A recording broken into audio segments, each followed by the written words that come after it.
Dan kata Ibnul Qayyim, Nabi kita ini bermusafir, dan jenis permusafiran Nabi ada 4. Yang pertama adalah safaruhu li hijratih. Nabi bermusafir untuk berhijrah. Nabi bermusafir untuk berhijrah. Ini berlaku daripada Mekah ke Madinah Al-Munawwarah. Maknanya perjalanan Nabi keluar meninggalkan bumi Mekah Al-Mukarramah pada ketika itu yang dikuasai oleh musyrikin Mekah. Maka Nabi diperintah oleh Allah untuk hijrah, dan hijrah itu adalah permusafiran. Hijrah adalah permusafiran.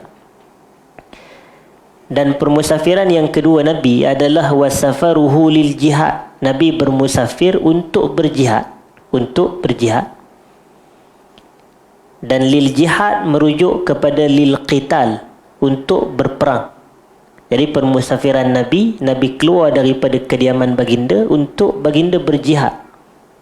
Baginda berperang. Dan kata Ibnul Qayyim rahmatullah alaihi, wa huwa aksaruha. Inilah yang paling banyak sekali permusafiran Nabi dilakukan. Maknanya permusafiran Nabi yang paling banyak adalah untuk jihad ataupun qital, peperangan. Wasafaruhu yang ketiga adalah lil umrah. Nabi bermusafir untuk mengerjakan ibadah umrah. Nabi kita ini tahu selepas baginda wafat, ataupun saya minta maaf, selepas baginda berhijrah ke Madinah, maka Nabi tidak menetap di Mekah. Nabi hanya menetap di Madinah setelah hijrah. Tapi kita tahu kalau nak buat umrah kena pergi Mekah. Nak buat umrah kena pergi Mekah. Jadi maka Nabi meninggalkan Madinah, tempat kediaman Nabi sallallahu alaihi wasallam, keluar daripada Madinah menuju ke Mekah, tujuannya untuk umrah. Jadi inilah jenis permusafiran Nabi yang ketiga. Dan yang keempatnya, saya rasa tuan-tuan boleh faham dan boleh tahu bahawasanya Nabi bermusafir untuk mengerjakan haji. Untuk mengerjakan haji. Haji pun sama. Cuma kita kata ada sedikit perbezaan di antara haji dengan umrah. Walaupun di sisi mazhab Syafi'i, hukum umrah adalah wajib. Maknanya umrah kali yang pertama itu hukumnya adalah wajib. Berdalilkan firman Allah Subhanahu wa taala di dalam Al-Baqarah, wa atimmul hajja wal umrata lillah. Hendaklah kamu menyempurnakan haji dan umrah kerana Allah. Jadi ulama-ulama kita mereka bahas, kalau dalam ayat tu Allah sebut haji dan umrah diletak secara bersebelahan, maka kalau haji wajib, maka umrah pun hukumnya wajib. Tapi kewajipan bukanlah kewajipan berulang kali, tidak. Kewajipan adalah kali yang pertama. Jadi itu adalah perbezaan antara umrah dan haji. Kita tahu bahawasanya untuk umrah ni, antara rukunnya dia ada tawaf yang pertama sekali. Maknanya sebelumnya adalah niat, iaitu niat ihram itu. Kemudian ada tawaf. Kemudian ada sa'i. Dan yang keempatnya adalah dipanggil sebagai tahallul. Tahallul ni sama ada dia dia al-halqu, iaitu dia cukur rambut dia sampai botak, awit taqsir, ataupun dia pendekkan rambut dia, ataupun dia pendekkan rambut dia. Jadi ini 4 ni adalah rukun. Semua rukun ini adalah dalam ibadat haji juga. Cuma satu je berbeza, haji tambah satu lagi, iaitu wukuf di Arafah. Wukuf di Arafah. Maknanya haji ada niat ihram, haji ada tawaf, haji ada sa'i, haji ada tahallul, iaitu al-halqu ataupun taqsir. Tapi haji tambah wukuf di Arafah. Jadi ini adalah rukun haji dan rukun umrah. Jadi kadang yang pertama Nabi bermusafir untuk hijrah daripada Mekah ke Madinah. Yang kedua, Nabi bermusafir untuk berjihad. Yang ni yang paling banyak sekali dilakukan. Permusafiran yang paling banyak dilakukan adalah untuk berjihad. Yang ketiga, bermusafir Nabi untuk mengerjakan ibadat umrah. Dan yang keempat, baginda bermusafir untuk mengerjakan ibadah haji. Dan para ulama kita bahas berapa kali Nabi pernah buat haji dan berapa kali baginda pernah melakukan ibadat umrah. Jadi ikut pandangan yang sahih, Nabi hanya melakukan haji sekali sahaja seumur hidup. Haji itulah yang dipanggil sebagai Hajjatul Wada', haji wada'. Dan ini adalah haji yang terakhir Nabi, dinamakan sebagai Hajjatul Wada', haji wada'. Dan ini berlaku pada tahun yang ke-10 Hijrah. Berlaku pada tahun yang ke-10 Hijrah. Dan Nabi kita sallallahu alaihi wasallam melakukan umrah sepanjang hayat baginda selama 4 kali. Selama 4 kali. 4 kali ni kalau ikutkan, kata para ulama, dilakukan yang 3-nya dalam bulan Zulkaidah, iaitu pada tahun yang ke-6 Hijrah sekali, bulan Zulkaidah. Pada tahun yang ke-7 Hijrah sekali juga, bulan yang sama, bulan Zulkaidah. Demikian pada tahun yang ke-8 Hijrah sekali juga, iaitu pada bulan Zulkaidah.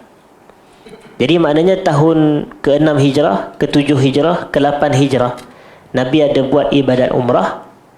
Dan umrah yang keempat adalah umrah yang disekalikan dengan ibadah haji pada tahun yang ke-10 Hijrah yang saya sebut sebentar tadi. Iaitu umrah yang keempat adalah pada tahun yang ke-10 Hijrah. Jadi ini dilakukan oleh Nabi SAW. Dan disebut di sini, wa kana idza arada safaran aqra'a baina nisa'i. Apabila Nabi ingin melakukan permusafiran, baginda akan mengadakan cabutan undi di antara isteri-isterinya. Cabutan undi.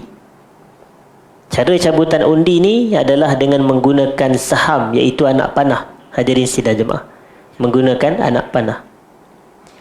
Dikata di sini, fa ayyatuhunna kharaja sahmuha safara biha ma'ahu. Mana-mana isteri Nabi yang keluar dia punya anak panah daripada hasil cabutan undi tersebut, maka Nabi akan membawa isteri itu keluar bersama baginda dalam permusafiran. Yang ini kecuali jihad lah, kecuali jihad. Maknanya permusafiran contohnya pergi umrah, begitu. Walamma hajja safara bihinna jami'an. Dan apabila baginda mengerjakan ibadat haji, kata Ibnul Qayyim, baginda membawa keseluruhan isteri Nabi sallallahu alaihi wasallam untuk mengerjakan ibadat haji. Safara bihinna jami'a. Baginda bermusafir mengerja haji bersama semua isteri-isteri Nabi sallallahu alaihi wasallam. Jadi ini adalah antara petunjuk Nabi kita sallallahu alaihi wasallam yang dipanggil sebagai hadiun Nabi, hadiun Nabi. Dan kitab kita ni memang nak cerita tentang petunjuk Nabi. Zadul Ma'ad fi hadi khairil ibad. Zadul Ma'ad fi hadi khairil ibad. Wakana, dan kemudian selain daripada itu, menceritakan tentang permusafiran lagi yang dilakukan oleh Nabi sallallahu alaihi wasallam. Wakana idza safara kharaja min awwalin nahar. Nabi kita sallallahu alaihi wasallam apabila baginda bermusafir, baginda akan keluar daripada awal pagi lagi. Awalin nahar tu maknanya awal siang, maknanya awal hari lah, awal pagi. Dan wa kana yastahibbul khuruja yaumal khamis. Wa kana yastahibbul khuruj yaumal khamis. Nabi SAW menggalakkan keluar untuk bermusafir ni pada hari Khamis. Nabi galakkan keluar pergi bermusafir pada hari Khamis. Ini kata Ibnul Qayyim. Wa da'a Allah tabaraka wa ta'ala ayyubarika li ummatihi fi bukuriha. Dan Nabi kita juga sallallahu alaihi wasallam berdoa kepada Allah agar Allah memberkati umat Nabi pada waktu pagi. Semoga Allah memberkati umat Nabi pada waktu pagi. Dan ini contohnya ada sebuah hadis yang diriwayatkan oleh Al-Imam Ibn Majah Al-Qazwini. Dalam kitabnya Sunan Ibn Majah, ada satu doa Nabi sallallahu alaihi wasallam, baginda menyatakan, Allahumma barik li ummati fi bukuriha. Allahumma barik li ummati fi bukuriha. Terjemahannya, ya Allah, kau berkatilah umatku ini pada waktu paginya. Kau berkatilah umatku ini pada waktu pagi. Jadi maknanya Nabi doakan keberkatan kepada kita ini pada waktu pagi. Sebab itu kata para ulama kita, hadirin sidang jemaah. Sebagai contoh disebut di dalam kitab Tuhfatul Ahwazi yang ditulis oleh Al-Mubarakfuri. Dalam kitab tersebut dia kata digalakkan kepada kita kalau nak memulakan aktiviti-aktiviti tertentu, mulakan pada waktu pagi. Macam kita kalau nak mencari rezeki, cari rezeki pada waktu pagi, kerana dia akan termasuk dalam barakah doa Nabi tu, keberkatan yang Nabi doakan. Nabi kata, Allahumma barik li ummati fi bukuriha, ya Allah kau berkatlah umatku ini pada waktu pagi. Jadi kalau nak cari rezeki, nak berniaga ke, nak berdagang ke, pergi mulakan pada waktu pagi. Nak menuntut ilmu pun sama, mulakan menuntut ilmu ni pada waktu pagi. Ada doa keberkatan oleh Nabi sallallahu alaihi wasallam. Dan bahkan kata Al-Mubarakfuri, sebab itu banyak peperangan pada zaman Nabi sallallahu alaihi wasallam berlaku pada waktu pagi. Banyak peperangan berlaku pada waktu pagi. Dan ini dikuatkan lagi dengan firman Allah Subhanahu wa taala dalam surah Al-Adiyat yang kita hafal itu. Allah kata apa? Wal 'adiyati dhabha fal muriyati qadha fal mughirat.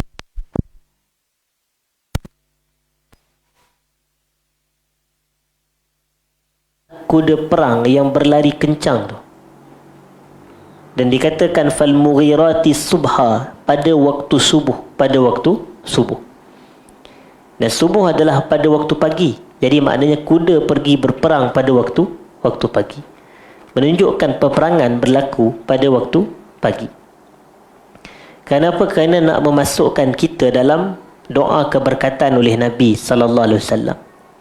Jadi mulakan aktiviti pada waktu pagi kerana padanya barakah, padanya keberkatan. Dan disebutkan di sini, wa kana sallallahu alaihi wasallam idza ba'atha sariyatan aw jaishan ba'athahum min awwalin nahar. Nabi kita ini sallallahu alaihi wasallam apabila baginda mengutuskan sariyah atau jaishan, sariyah atau jaishan, baginda akan menghantar mereka atau mengutuskan mereka sejak awal pagi ataupun bermula daripada awal pagi. Dan sariyah adalah tentera. Adapun jaish pun sama, maksud dia tentera. Maknanya sariyah atau jamaknya saraya adalah tentera, jaish atau jamaknya juyush pun maksudnya adalah tentera. Cuma dekat mana perbezaannya? Sariyah ni adalah tentera yang jumlahnya sedikit, manakala juyush adalah tentera yang jumlahnya lebih ramai daripada itu. Bahkan sebahagian ulama kita menyebut jaish ni maknanya tentera yang jumlahnya 400 ke atas. Kalau 400 orang ke atas, itu namanya jaish, tentera. Tapi kalau bawah daripada itu, kurang daripada jumlah tersebut, ini dipanggil sebagai sariyah, Dan Nabi mengutuskan mereka, maknanya kalau Nabi nak hantar tentera ni, tak kira lah jumlah ramai, jumlah kurang, lebih 400 kurang 400, Nabi akan mulakan mereka itu pada waktu pagi. Maknanya hantar mereka keluar pergi berperang pada waktu pagi. Dan disebutkan di sini juga antara petunjuk Nabi kita sallallahu alaihi wasallam ketika atau yang berkait dengan permusafiran. Yang sebelum ni disebut pasal menghantar pergi berperang tu kerana peperangan kebanyakannya adalah permusafiran. Jadi kita tengok Nabi berperang, kalau ikut jarak ataupun tempat-tempat yang baginda berperang tu adalah tempat-tempat yang jaraknya dianggap bermusafir. Maknanya agak jauh, keluar daripada kawasan. Sebagai contoh, peperangan terakhir yang Nabi sertai adalah peperangan Tabuk. Kita kalau pernah pergi Mekah, kita akan tahu bahawa sebenarnya Tabuk ni dengan Madinah jaraknya jauh. Tabuk ni jauh. Dia sempadan sekarang ini antara Arab Saudi dengan Jordan. Jadi sebab itu kalau kita nak pergi berperang dahulu daripada Madinah ke Tabuk, ia bukan suatu perkara atau jarak yang dekat, jarak yang jauh. Nak kena meredah permusafiran panjang. Hadirin sidang jemaah, jadi ini termasuk dalam kategori permusafiran juga. Jihad adalah permusafiran. Dan antara adab dan petunjuk Nabi semasa bermusafir adalah wa amara al-musafirina idza kanu salasah. Nabi memberi arahan kepada orang yang bermusafir sekiranya jumlah mereka itu adalah 3 orang. Ayyu amiru ahadahum, hendaklah seorang dari kalangan mereka bertiga menjadi ketua. Maknanya kalau kita berjalan bertiga, kita bermusafir bertiga, kena lantik seorang menjadi ketua. Kena lantik seorang menjadi ketua. Jadi kita pun sama. Contoh kalau macam kita daripada Kuala Lumpur ini, kita pergi bermusafir ke Johor sebagai contoh. Naik satu kereta, kena lantik seorang sebagai ketua kita. Maknanya dia sebagai amir, sebagai ketua bagi kita. Dan apa dalam tempoh permusafiran tersebut, apa arahan dia, kalau yang tidak bercanggahan dengan, yang dalam arti kata bukan maksiat, kita ikutlah, kita patuhi. Jadi begitu sifat permusafiran Nabi sallallahu alaihi wasallam. Dan dikata di sini oleh Ibn Al-Qayyim, wa naha ayyusafira ar-rajulu wahdah. Nabi kita sallallahu alaihi wasallam melarang seseorang itu bermusafir, iaitu seseorang lelaki itu bermusafir secara bersendirian. Nabi melarang seseorang itu bermusafir secara bersendirian, iaitu seorang diri. Tetapi larangan ini ia bukan menunjuk kepada hukum haram. Larangan ini menunjuk kepada hukum makruh, menunjuk kepada hukum makruh. Inilah pandangan para ulama yang mensyarahkan hadis ini. Kerana memang ada hadis yang mana Nabi SAW melarang seseorang lelaki itu bermusafir seorang diri. Wa akhbara, dan ada riwayat yang sahih daripada Nabi SAW.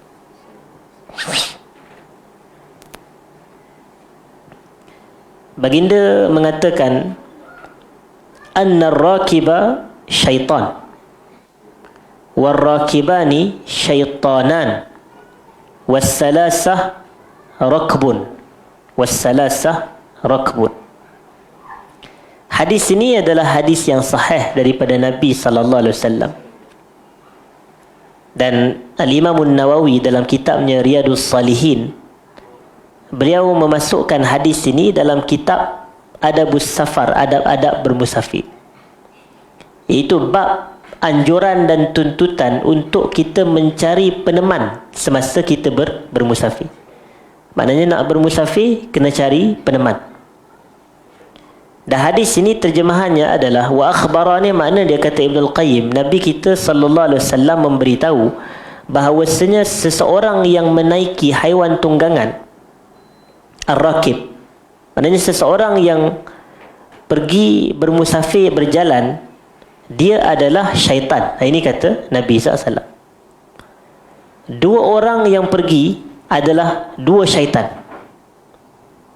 3 orang yang pergi barulah dianggap sebagai satu kumpulan manusia. Begitu. Dianggap sebagai satu kumpulan manusia. Maknanya 1 orang yang berjalan dia dianggap syaitan, 2 orang yang berjalan dianggap sebagai 2 syaitan, 3 orang yang berjalan barulah dianggap sebagai kumpulan manusia.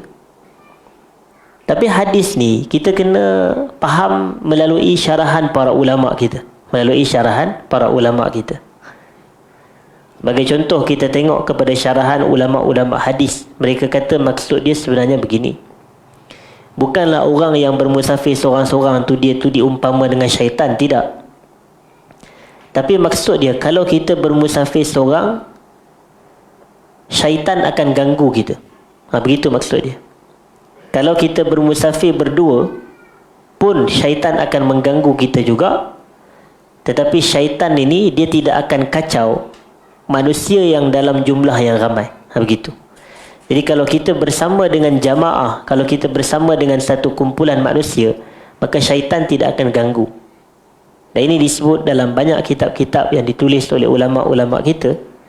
Dia umpama seperti kalau kita duduk bersendirian ini, ibarat seperti seekor kambing yang lari daripada kawanan dia. Jadi apabila seekor kambing ini dilihat bersendirian, maka mudahlah serigala untuk menangkap kambing yang sedang bersendirian tersebut, yang sedang menyendiri. Jadi serigala itu diumpamakan sebagaimana syaitan. Kalau kita menyendiri, bersendirian, maka dia akan mudah mengganggu kita ini. Dan satu lagi keadaan, kenapakah para ulama kita, hadirin sidang jemaah, mereka mengulas dan mensyarahkan hadis ini, bahwasanya orang yang bermusafir seorang itu syaitan, yang 2 orang itu pun sama, 3 orang baru dikira berjemaah. Kerana kalau kita bermusafir seorang diri, kalau apa keburukan yang berlaku kepada kita, orang tidak tahu. Jadi ini kelemahan dia. Maknanya kalau katalah tiba-tiba berlaku kematian, siapa yang nak uruskan? Siapa yang nak beritahu kepada keluarga sebagai contoh? Tapi kalau kita ada kumpulan yang kita bermusafir bersama dengan dia, maka kalau apa yang berlaku kepada kita, keburukan apa yang berlaku kepada kita, mereka boleh jaga dan uruskan, hadirin dan hadirat. Tetapi sebagaimana yang saya sebut, ini adalah anjuran untuk kita mencari teman dalam permusafiran. Dan digalakkan 3 orang. Sunatnya adalah 3 orang. Kalau kita bermusafir bersendirian, hukumnya adalah makruh. Dan disebut di sini, wa kana idza quddimat ilaihi dabbatuhu liyarkabaha. Nabi kita sallallahu alaihi wasallam apabila diberikan haiwan tunggangan untuk baginda naiki, contohnya unta, hadirin dan hadirat, ataupun kuda, haiwan dabbah. Dabbah ni haiwan tunggangan, liyarkabaha, untuk Nabi naik haiwan tersebut. Bila Nabi nak naik, kata Ibnul Qayyim, yaqulu bismillah. Baginda akan kata apa? Bismillah. Dan ini adalah anjuran kita ini, kalau nak melakukan apa sahaja aktiviti kebaikan, mulakan dengan bismillah. Hina yada'u rijlahu fir rikab. Bila Nabi nak naik ke atas haiwan tu, Nabi nak letakkan kaki Nabi di tempat naik itu, maka Nabi akan baca bismillah. Wa idza stawa ala zahriha, apabila baginda telah menaiki bahagian belakang haiwan tunggangan tersebut. Istawa ni maknanya baginda berada di atas. Itu makna istawa. Wa idza stawa ala zahriha, apabila Nabi berada pada atas belakang haiwan tunggangan, contoh unta atau kuda. Qala, kata Ibnul Qayyim, baginda membaca alhamdulillahillazi sakhkhara lana hadza wa ma kunna lahu muqrinin wa inna ila rabbina lamunqalibun. Ini dalam riwayat Abu Daud dan At-Tirmizi. Adapun yang kita biasa baca subhanallazi sakhkhara lana, dalam ni alhamdulillahillazi sakhkhara lana hadza wa ma kunna lahu muqrinin wa inna ila rabbina lamunqalibun.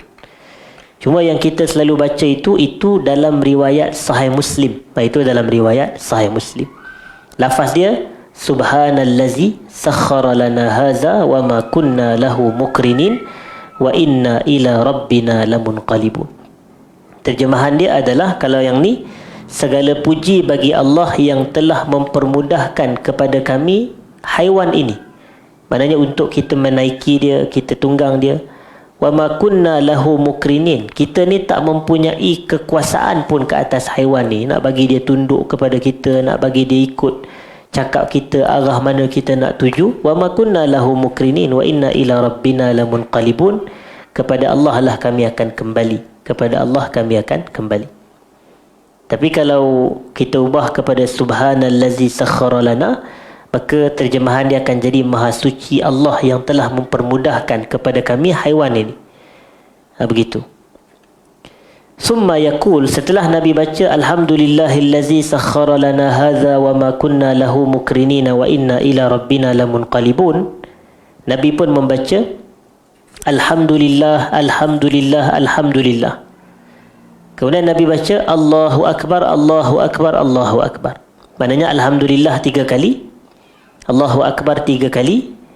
Kemudian Nabi SAW membaca subhanaka inni zalamtu nafsi faghfirli innahu la yaghfiruz zunuba illa anta. Maknanya lafaz dia akan jadi Alhamdulillahillazi sakhkhara lana hadza wa ma kunna lahu mukrinina wa inna ila rabbina lamunqalibun. Alhamdulillah, alhamdulillah, alhamdulillah. Allahu akbar, Allahu akbar, Allahu akbar. Subhanakallahumma inni zalamtu nafsi faghfirli fa innahu la yaghfiru dzunuba illa anta. Maha suci kamu ya Allah, sesungguhnya aku telah menzalimi diriku, maka kau ampunkanlah aku. Sesungguhnya tidak ada yang dapat mengampunkan dosa-dosa kecuali kamu. Hadis riwayat Abu Daud dan Al-Imam Tirmizi. Hadirin dan hadirat. Kemudian ada satu lagi doa yang Nabi SAW baca apabila baginda nak bermusafir. Yang tadi itu boleh kita kata doa menaiki kenderaan. Doa menaiki kenderaan. Kita tak tepat kalau kita nak kata doa menaiki haiwan tunggangan. Yalah, sebab zaman sekarang ini kita sudah tak menaiki haiwan tunggangan. Cuma pada zaman Nabi dahulu, kenderaan adalah merujuk kepada haiwan. Jadi pada zaman kita ini tidak salah kalau kita nak katakan ini adalah doa menaiki kenderaan. Doa menaiki kenderaan. Dan wakana yaqul, dan Nabi juga sallallahu alaihi wasallam membaca, Allahumma inna nas'aluka fi safarina hazal birra wat taqwa wa minal amali ma tarda. Allahumma hawwin alaina safarana hadha watwi anna bu'dahu. Allahumma anta as-sahibu fis safar wal khalifatu fil ahl. Allahumma inni a'udzu bika min wa'sa'is safar wa ka'abatil munqalab wa su'il manzar fil ahli wal mal. Dalam sebahagian riwayat wa ka'abatil manzar wa su'il munqalab. Hadis terbalik di situ. Berbeza dengan apa yang disebut dalam kitab ni. Fil ahli wal mahal. Terjemahannya, maknanya ketika Nabi bermusafir juga, Nabi membaca satu doa ini, Allahumma inna nas'aluka fi safarina hazal birra wat taqwa. Ya Allah, sesungguhnya kami meminta kepada kamu pada permusafiran kami ini kebaikan dan ketakwaan. Itu kita minta. Padanya bila kita bermusafir, ya Allah, kami meminta kepada kamu pada permusafiran kami ini kebaikan dan ketakwaan. Wa minal amali ma tarda, kami juga meminta kepada kamu dalam permusafiran kami ini amalan yang engkau redai. Allahumma hawwin alaina safarana haza, ya Allah, kau permudahkanlah permusafiran kami ini. Permudahkanlah permusafiran kami ini.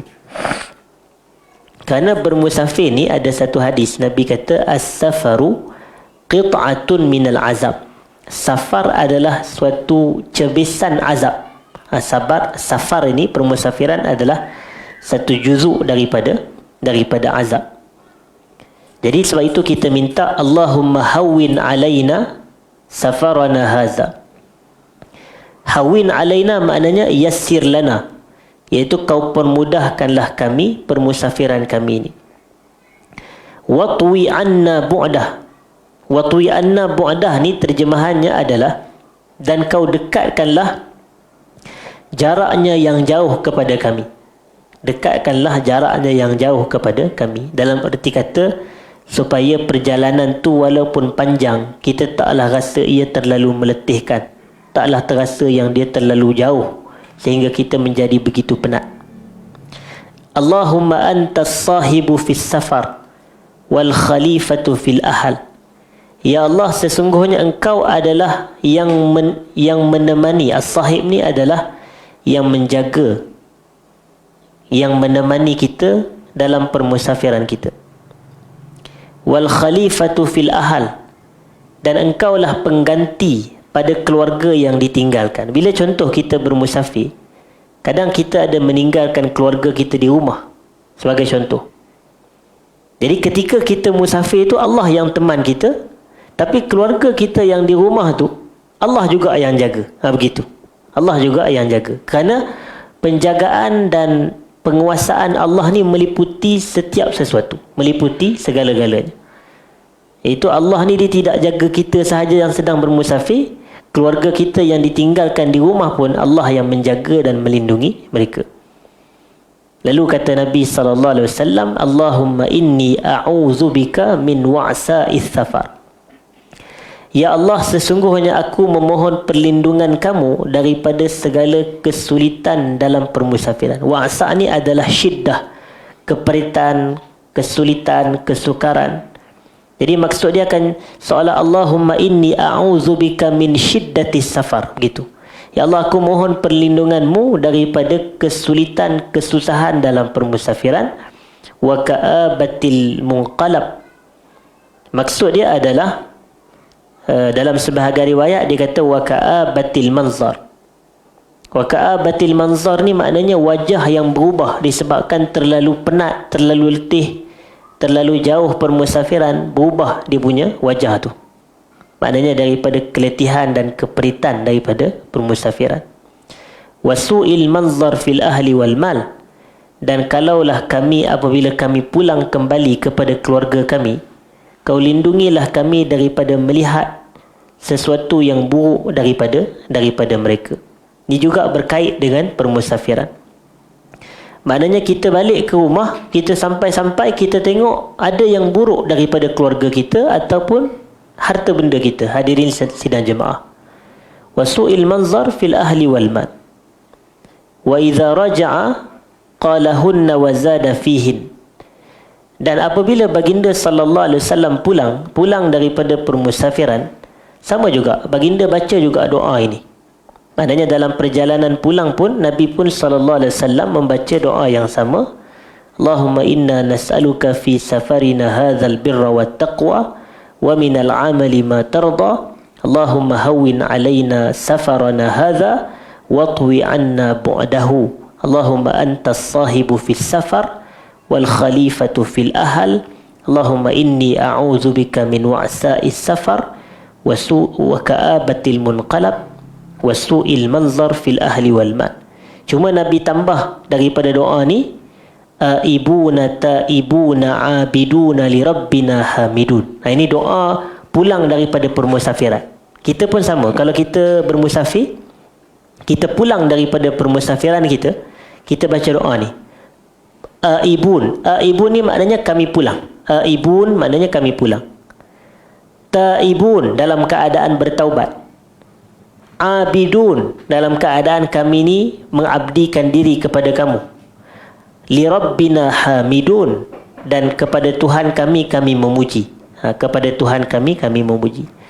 Aibun, taibun, abidun, li rabbina hamidun. Ini doa kita apabila pulang daripada permusafiran. Dan doa ini adalah diriwayatkan oleh Imam Muslim dalam Sahih Muslim. Diriwayatkan oleh Imam Muslim.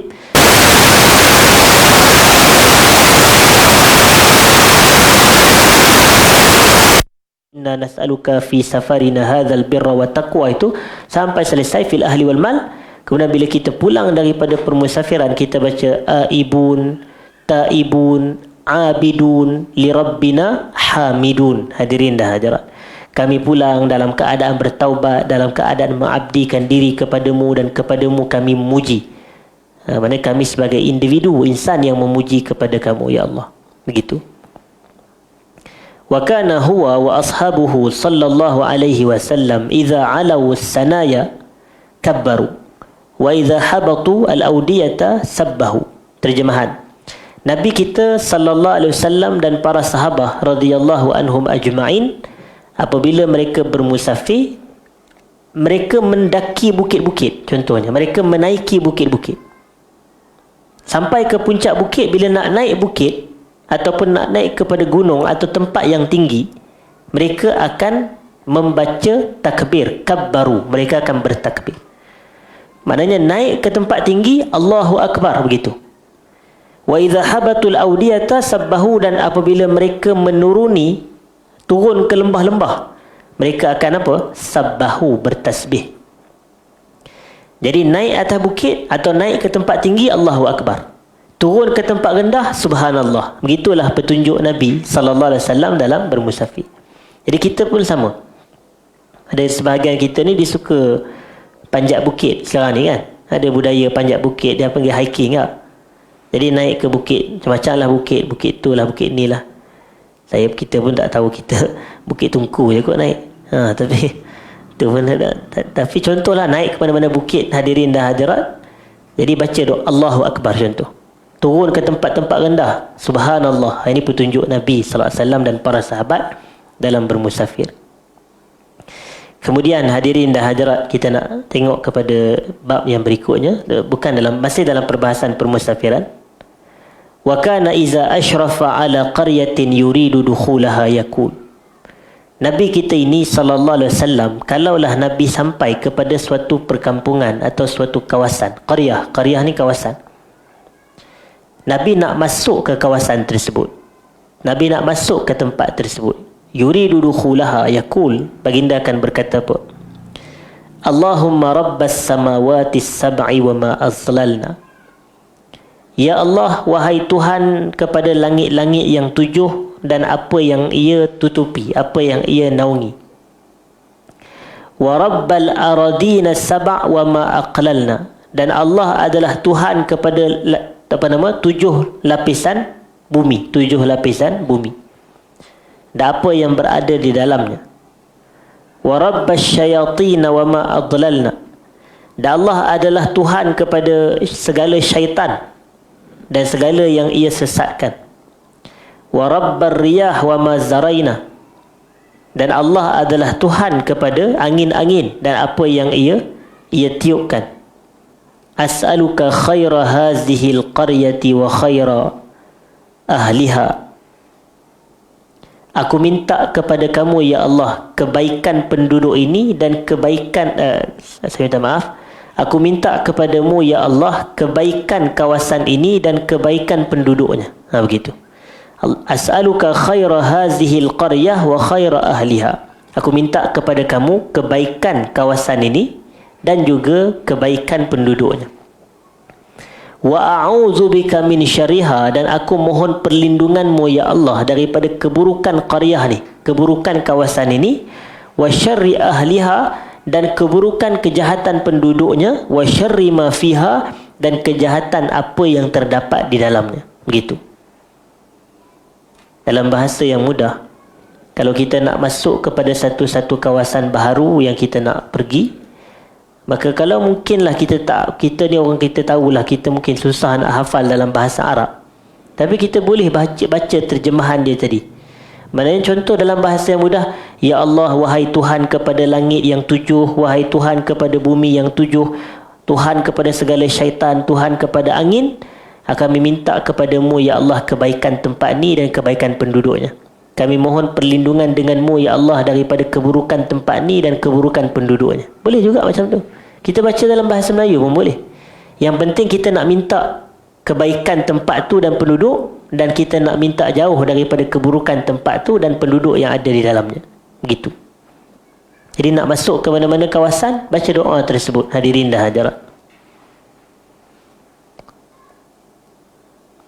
Dan ini pun kita boleh baca kalau kita pergi ke satu kawasan yang mungkin, saya nak, kadang itulah yang kita nak sebut, masyarakat kita ada sebahagian kadang-kadang bila dia duk ajar, kata kalau kita masuk tempat kita tak tahu orang apa semua, minta izin kepada tok nenek lah, apalah, tok tu lah, tok ni. Jadi ubahlah benda-benda gitu. Baca doa yang diajarkan oleh Nabi SAW. Sebab kadang-kadang macam orang kita, dia kata okey, kalau kita nak pergi buang air kecil ke buang air besar kat satu-satu tempat, mungkin tepi jalan ke apa dia ke hutan ke apa kan, contoh, minta apa tok cucu tumpang nak kencing kat kawasan ni. Kita pun tak tahu tok mana kat situ. Jadi yang ni kita tinggalkan, hadirin dan hadirat. Boleh kita baca doa ni, maknanya kita boleh saja baca bismillahirrahmanirrahim ke Allahumma inni as'aluka khairaha wa khaira man fiha ke, macam tu. Boleh minta begitu. Wa a'udzubika min syarriha wa syarri man fiha, begitu. Dan kemudian masih lagi berkait dengan adab ataupun petunjuk Nabi sallallahu alaihi wasallam semasa bermusafir, iaitu berkait dengan qasar salat, berkait dengan qasar salat. Biasa kita dengar kan, bab musafir je salat qasar, begitu. Dia perbahasan fiqahnya disebut jamak dan qasar. Jamak dan qasar.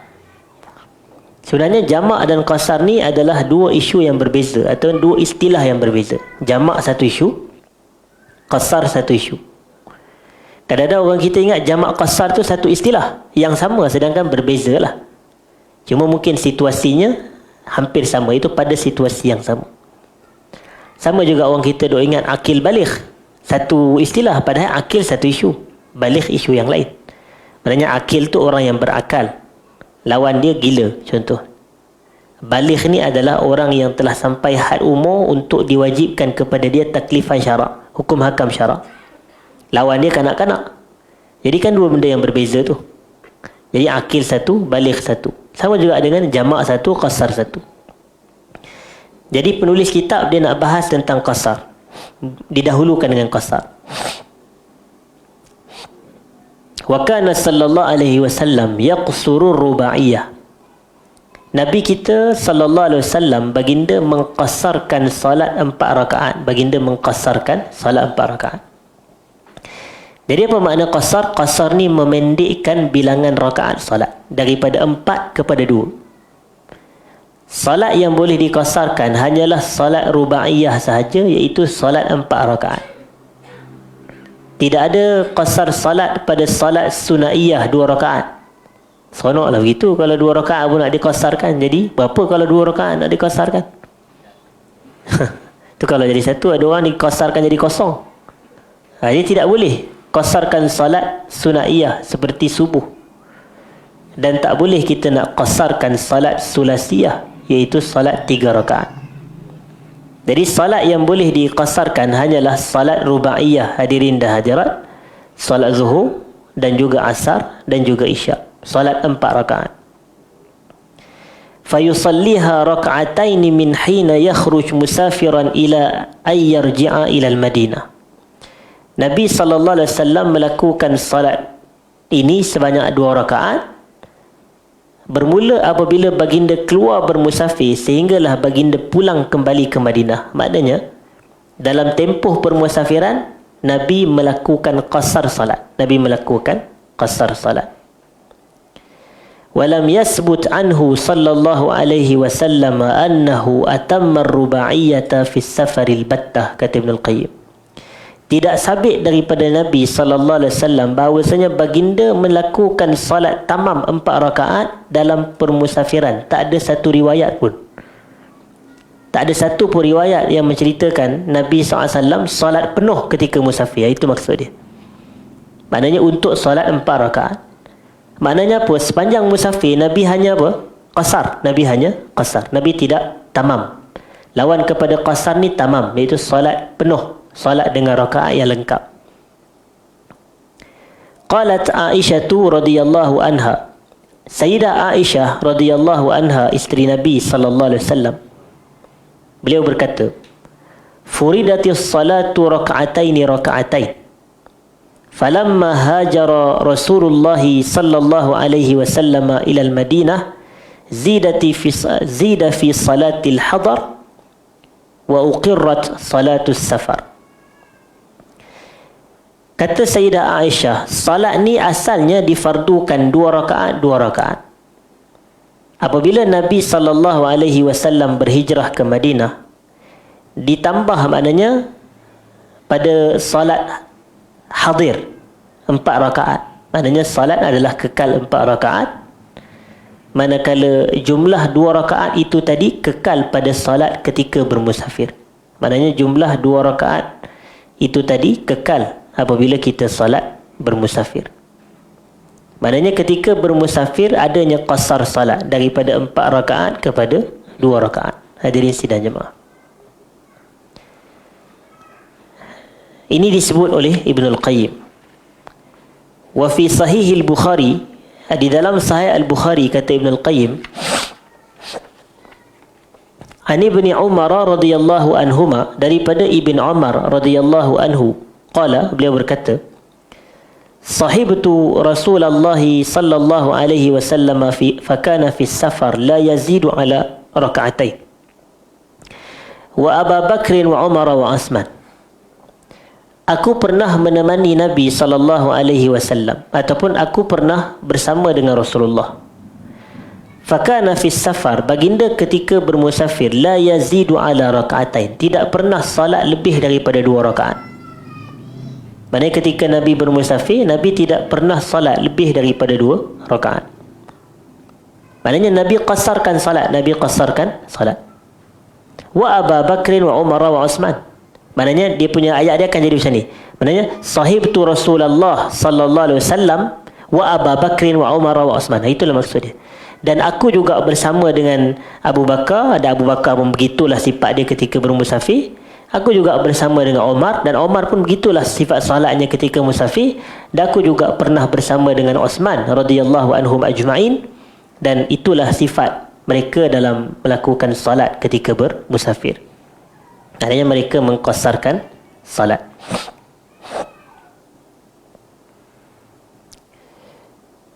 Dan kita kena jelas bahawasanya qasar ini hanya ada ketika bermusafir saja. Qasar hanya ada ketika bermusafir. Ini berbeza dengan jamak. Kerana jamak ada situasi-situasi tertentu selain daripada bermusafir, seseorang tu boleh jamak. Tapi qasar hanya ada ketika bermusafir saja. Berdalilkan firman Allah Subhanahu wa taala di dalam Quran, wa idza darabtum fil ardi falaysa 'alaykum junahun an taqsuru minas salah. Wa idza darabtum fil ard falaysa 'alaykum junahun an taqsuru minas salah. Apabila kamu bermusafir di atas muka bumi, maka falaysa 'alaykum junah. Nafyul junah ni merujuk kepada nafyul isim. Tidak ada dosa untuk kamu mengqasarkan salat. Maksudnya tidak ada dosa untuk kamu memendekkan bilangan rakaat salat daripada 4 kepada 2. Kemudian hadirin sidang jemaah, kata penulis kitab rahmatullahi alaih, wa kana min hadihi sallallahu alaihi wasallam fi safarihi al-iqtisaru ala al-fard. Antara petunjuk Nabi sallallahu alaihi wasallam semasa bermusafir, Nabi hanya berpada melakukan salat fardu sahaja. Maksudnya ketika Nabi musafir, Nabi hanya melakukan salat fardu sahaja. Al-iqtisar, berpada dengan itu sahaja. Dan kata Ibn Al-Qayyim, walam yuhfaz anhu annahu sallallahu alaihi wasallam salla sunnatas salati qablaha wala ba'daha. Dan tidak ada riwayat yang terpelihara daripada Nabi, ataupun tidak ada riwayat yang dihafal, diketahui daripada Nabi, bahawasanya baginda melakukan salat sunat qabliyah dan juga salat sunat ba'diyah sebelum dan selepas salat ketika salat fardu, ketika bermusafir. Begitu.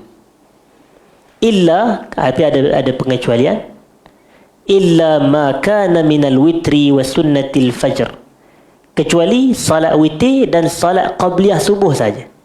Kecuali salat witir dan salat qabliyah subuh saja. Fa innahu lam yakun yada'uhuma hadar.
Qala Syafi'i rahimahullah, berkata al-Imam Syafi'i, wa sabata 'anil Nabi sallallahu alaihi wasallam annahu kana yatanaffal laylan wa huwa yaqsur.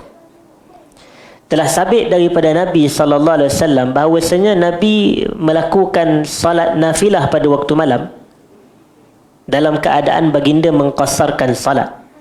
Maknanya Nabi ada juga salat sunat pada waktu malam ketika baginda bermusafir. Wa fi sahihain, di dalam Sahih Bukhari dan Sahih Muslim, an Amir bin Rabi'ata annahu ra'a an-nabiy sallallahu alaihi wasallam yusalli subhata bil-lail fi safari ala zahri rahilati. Daripada Amir bin Rabi'ah radhiyallahu anhu, beliau pernah melihat Nabi sallallahu alaihi wasallam melakukan salat malam semasa baginda bermusafir, dan salat tersebut baginda lakukan di atas haiwan tunggangan baginda, ala zahri rahilati. Ala zahri rahilati, maknanya di atas badan haiwan tunggangan Nabi. Fahadha qiyamul lail, ini merujuk kepada, bila dia kata yusalli subhah tu, maknanya merujuk kepada qiyamul lail, merujuk kepada qiyamul lail. Wa kana min hadihi sallallahu alaihi wasallam salatu tatawwu'i ala rahilatihi haitsu tawajjahat bih. Antara petunjuk Nabi sallallahu alaihi wasallam adalah baginda melakukan salat sunat di atas haiwan tunggangan baginda mengikut ke arah mana haiwan tersebut menghadap. Wa kana yumi'u bi ra'sihi, dan baginda tunduk dengan kepala baginda pada rukuk dan juga pada sujud. Maknanya Nabi taklah turun nak rukuk atau turun nak sujud ke tanah, tapi Nabi di atas badan haiwan tersebut, dan Nabi menaiki menunggang haiwan tersebut, dan Nabi imak, maknanya Nabi tundukkan kepala dan Nabi tundukkan juga badan ketika sujud. Wa sujuduhu, kata Ibn Al-Qayyim, dan sujud Nabi lebih rendah daripada rukuk. Maknanya apabila Nabi tunduk tu, tunduk untuk sujud lebih rendah daripada tunduk untuk rukuk di atas haiwan tunggangan. Di atas dalil inilah, di atas dalil ini, dalil kerana perbuatan Nabi adalah sunnah, perbuatan Nabi adalah sunnah. Dan di atas dalil inilah mazhab Syafi'i berpegang apabila membahaskan tentang syarat sah salat, iaitu menghadap kiblat. Maka di dalam mazhab Syafi'i, menghadap kiblat adalah syarat sah salat kecuali pada dua keadaan. Kecuali pada dua keadaan. Keadaan yang pertama adalah salat di dalam peperangan, yang disebut dalam bahasa Arab salatu syiddatil khauf, salat syiddatil khauf, salat dalam peperangan, dalam suasana yang bersangatan takut. Jadi dibolehkan untuk kita tidak menghadap ke arah kiblat. Dan yang kedua adalah salat sunat di atas haiwan tunggangan semasa bermusafir. Salat sunat di atas haiwan tunggangan semasa bermusafir, yang ini pun tidak disyaratkan menghadap ke arah kiblat. Dan dalil inilah dianya dalil yang kita telah baca sebentar tadi. Inilah dalilnya. Wa shalla 'ala rahilah, Nabi mendirikan salat di atas haiwan tunggangan. Wa 'ala al-himar, dan ada satu riwayat, tetapi Ibn Al-Qayyim kata in sahha anhu, sekiranya riwayat itu sahih lah. Tapi memang riwayat yang sahih memang ada Nabi salat di atas haiwan tunggangan, cuma di atas keldai ni, yang ni Ibn Al-Qayyim dia kata sekiranya riwayat itu sahih. Wa qad rawahu Muslimun fi sahihihi min hadis Ibni Umar, dan kisah Nabi salat di atas haiwan tunggangan ini diriwayatkan oleh Imam Muslim di dalam Sahih Muslim daripada hadis Abdullah bin Umar. Dan kata penulis kitab rahmatullah alaih, sebelum kita tutup, wa shalla al-fardha bihim 'ala ar-rawahil li ajli al-matar wa at-tin in sahha al-khabar bidzalik. Ada juga riwayat Nabi sallallahu alaihi wasallam, cuma kata penulis kitab sekiranya riwayat itu sahih, sekiranya riwayat itu sahih. Sebenarnya perkataan Ibn Al-Qayyim sekiranya sahih ini sebenarnya sikap wara' yang perlu ada pada diri seorang ulama. Sikap wara', hadirin dah ada. Wara' dari sudut apa? Dia berhati-hati dalam menisbahkan sesuatu kepada Nabi SAW. Mana dia tidak secara jazam menisbahkan kepada Nabi, tapi dia kata sekiranya riwayat itu sahih daripada Nabi, maka kita peganglah kepada pandangan itu. Sekiranya tidak, maka tidak. Maknanya Nabi juga sallallahu alaihi wasallam ada melakukan solat fardu disebabkan di atas haiwan tunggangan ala rawahil li ajlil matar, disebab hujan yang turun, wattin, dan disebabkan tanah yang ada. Jadi hujan lebat turun dan mungkin sulit nak solat di atas tanah, maka Nabi sallallahu alaihi wasallam melakukan solat fardu juga di atas haiwan tunggangan. Tapi riwayat ini, maknanya kalau riwayat ini diyakini sahih oleh Ibn Al-Qayyim, mesti dia akan sebut, mesti, ataupun dia akan diamkan. Tapi mungkin dia ada rasa macam mungkin pada pandangan dia ada kritikan kepada sanad ke apa ke, tu yang Ibn Al-Qayyim dia kata in sahhal khabar bizalik, sekiranya riwayat tersebut sahih. Maknanya ada juga yang mencerita, ada juga riwayat yang menyebut Nabi pernah salat fardu di atas haiwan tunggangan disebabkan hari hujan, Tetapi kalau kita ikut kepada yang asasnya tadi, wajib menghadap ke arah kiblat satu, dan isu ini tidak timbul solat fardu di atas haiwan tunggangan ini sekiranya hadis tersebut sahih, hadirin sidang jemaah. Jadi insya-Allah pada kuliah akan datang, hadirin dan hadirat, kita akan sambung satu lagi yang berkait dengan salat ketika bermusafir ini, iaitu salat jamak. Ini sambungan kita pada kelas akan datang, insya-Allah, hadirin dan hadirat. Saya minta maaf jika ada salah dan silap, terkasar bahasa dalam penyampaian. Aqulu qawli hadza wa astaghfirullahal azim li wa lakum. Assalamualaikum warahmatullahi wabarakatuh.